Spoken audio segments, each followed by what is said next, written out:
Kiribedda mesa ya Mutala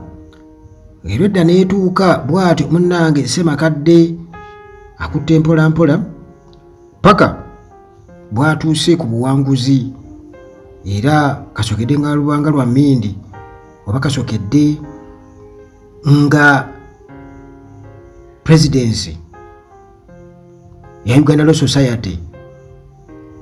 ebaawo tewabangawo kujaganya buwanguzi nga bwe bakikoze ku Ssemakadde ng'awangudde kubanga babadde tebakisuubira abamu jjukira nti Ssemakadde nga Rasta yafunako ku kusoomoozebwa bamugamba nti gwe ojja otya mu kkooti nga osibye enviiri ez'ekiraasi mujjukira bulungi nnyo ebyo byonna naye munnange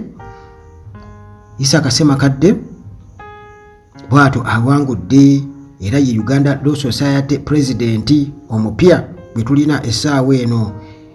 mu buwanguzi bwatuuseeko obuwagiddwa ennyo abantu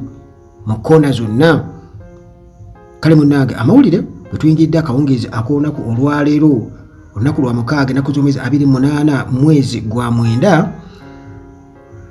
looya mukwano gwa Male Mabirizi City Lawyer Isaka Ssemakadde gwe tumanyi nga eyita Legal Rebel bw'atyo awangudde era nga okuvuganya kubadde kwa Kasameeme wali ku Uganda Law Society bw'atyo ye president omupya ono nno awangudde babadde avuganya nabo abalala 2 mikwano gye era nga babadde bayivu nnyo era nga munnange bino byonna bibaddewo wali ku Speak Resort e Munyonyo akalulu gye kakubiddwa. Ssemakadde ono nga akubye kampeyini ye wansi w'omulamwa ogwa Back on Track with the Democracy, Democratization and Digital Transformation. Bino bemuleetedde okubeera nga afuna obuganzi n'obuwagizi mu balooya ab'enjawulo omubadde n'omulamuzi eyawummula Professor George Kanayihamba wamu ne Makerere University Joint Staff Associations omuli Muwasa, Masa wamu ne NUEI. Bande bakubye bakunkumudde omukono mu kibya mubaddemu mukwano gwe Kenneth Kipaalu wamu ne Isaac Atukunda. Bano abawangulidde waggulu ddala afunye obululu 2000 ate agezezzaako kubeera ng'amuddirira Atukunda afunye obululu 920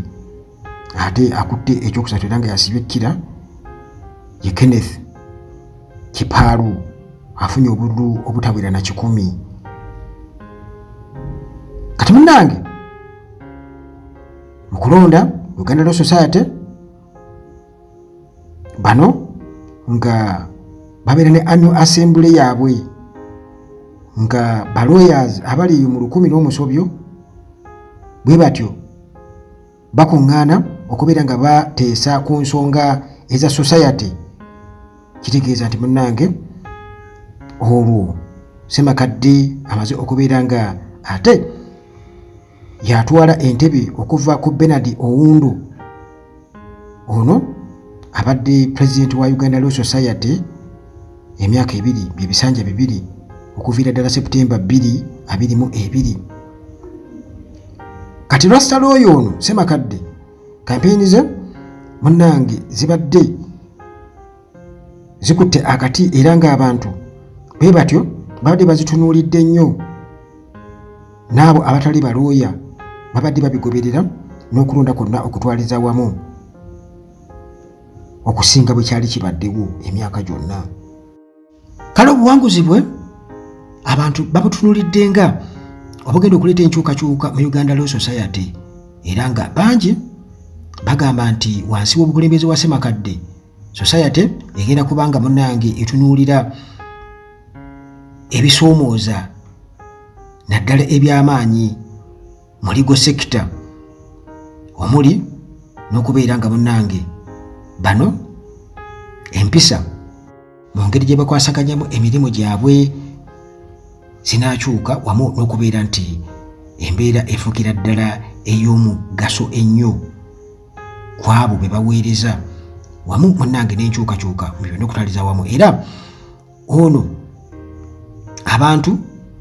bamuwagidde kituufu era nga bamukkiririzaamu nti musajja wa vision of change, n'okubeera nti ateekawo enkyukakyuka mu legal community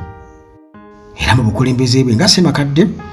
kitegeeza nti agenda kuba akulembera organization era nga bagenda kuba batunula nnyo mu mbeera y'abalooya welfare yaabwe, wamu n'okubeera nga bapromotinga justice obwenkanya mu Uganda. Omulamuzi eyawumula Kanyaihamba yawadde ensonga ze lwaki yawagidde Ssemakadde, era munnange retired Supreme Court Judge Justice George Kanyaihamba yagambye nti Isaac Ssemakadde kampeyini ze azitaddeko omukono kubanga Ssemakadde yabadde akyaddeko mu makaago okumulaba, era n'agamba nti musanyufu nnyo okulaba nga president elect naga nti amuyita president omulonde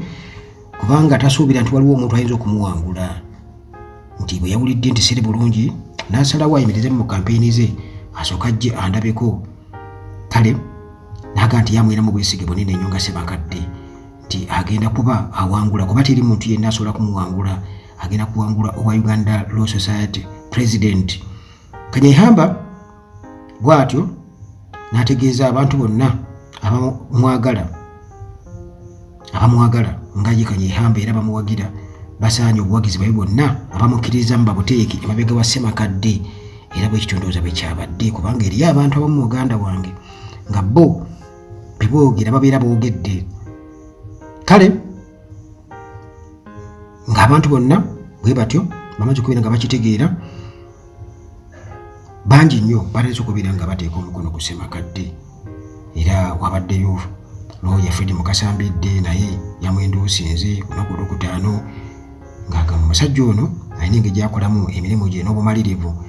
Makerere University Law lecturer Dr. Businje